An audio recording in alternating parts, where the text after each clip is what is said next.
Okay, now we're on to part 2 of our lemon and rhubarb tart. Sorry, apple and rhubarb tart. So I'm going to have 1 lemon here. What I'm going to do with this is I'm going to take the zest off it. I'm going to use that in the filling. Just add a little bit of citrus into the mix. Help the flavour of the tart itself. So you can use any grater that you have there. Like this little fine grater. Very good for getting all the zest off lemons, limes, like that. Okay, bang that in there. Half this lemon. I have a pot of water here. It's just water. Squeeze all the lemon juice in there. Half one of those lemons in there. I'm going to peel our apples. She'll have a little bowl here for our waste. Easy to clean up. What you should do is peel everything first. Peel one, throw it into the water with the lemon juice. The water with the lemon juice is going to stop your apples from turning brown. Alright, get all your apples peeled first. Okay, as you can see there now we have our apples peeled, just sitting in the little pot of water and lemon juice. Okay, now we're going to half them, quarter them, take out the core and then slice them. Okay, here we are with our apples. Just going to take it, half it, then quarter it. And if you can see, we have the core there. We want to remove this. Take it, do that. That bit goes to waste. Chop up your apple. Throw it back into the water. Stop it going brown. And now we have all our apples chopped up. You can chop them smaller if you want. Completely up to yourself. And now we're going to prep our rhubarb. Let's set up here. Okay, now we're on to our rhubarb. So with rhubarb, I have all these, let's just call them shitty ends. Top and tail them.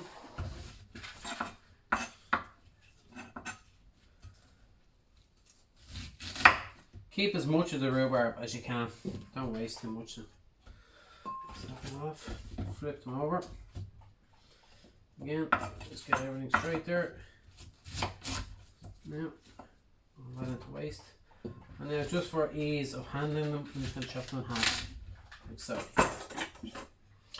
There you go. And with rhubarb, it can be very fibrous. Okay, so you want to get a small knife, like so. You want to just grab that little edge there, if you can see that's coming away. I don't know if you can see that now. There. And just place your thumb, hold that, and pull it down. And you want to discard that. So do that with all your bits of rhubarb, your lengths of rhubarb. Okay, now we have all the fibres peeled off the rhubarb. We're just going to chop them up. So this be the last bit of prep for the rhubarb before it goes into making the pie. Just equal sizes if you can. When you're cooking, always do things even sizes, because it means they'll all cook at the same time, in or around the same time. You don't want a big bit that takes 20 minutes to cook and a little tiny bit that takes 5 minutes to cook. So just prep everything, put that in the water there with your apple, and then we'll get ready for making the rest of the filling. Okay, now I've added my chopped up apple, chopped up rhubarb in where I had. There's just a little apple seed, and take that out. Get out there, you. In where I had my zested lemon. So what we're going to do now is we're going to add the sugar in. Give it a good mix up. And we're going to let that sit. The sugar is then going to start pulling all the liquid out of the apple and the rhubarb. Pulling flavour into the apple and rhubarb from the lemon zest.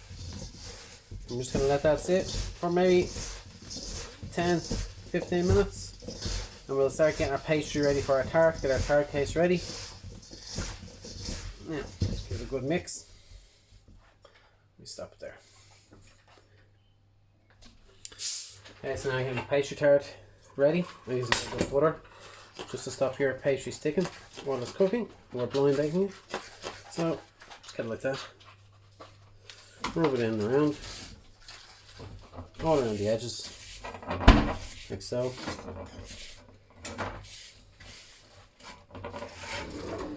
You're going to, at this point now, wrap that up. Alright, you use a little pastry brush. Make sure you get it into all the little grooves that you can. It'll help get it out at the end.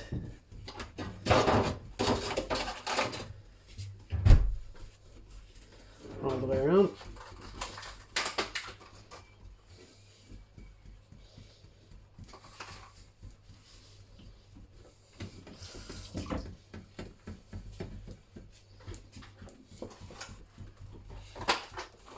Don't know if you can see that.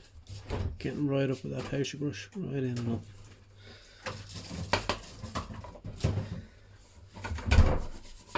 up. And now I'm going to pop that in the fridge. The butter's going to set. And now I've took the pastry back out of the fridge. It's been resting there for, I don't know, 20 minutes, 25 minutes. Could give it a lot longer if you want. I just don't want it to be too hard. Have to wait for it to soften up then so you can use it again. I'm going to roll it between 2 sheets of parchment to make it easier to get it into the tart case. Make sure when you cut your 2 sheets of parchment that they're actually bigger than the tart case you're going to put your pastry into. Okay, so just roll it out, straight out, forward and back one way, and instead of you moving, move your parchment. Okay. Try to keep it as round as possible. It doesn't matter because we can trim it up round before we actually put it into the tart case. So keep going. I'll show you what thickness. Okay, so I have rolled it out there now between the 2 sheets of parchment. I'm pretty sure it's the thickness I want, but just to make sure, I just grab a knife.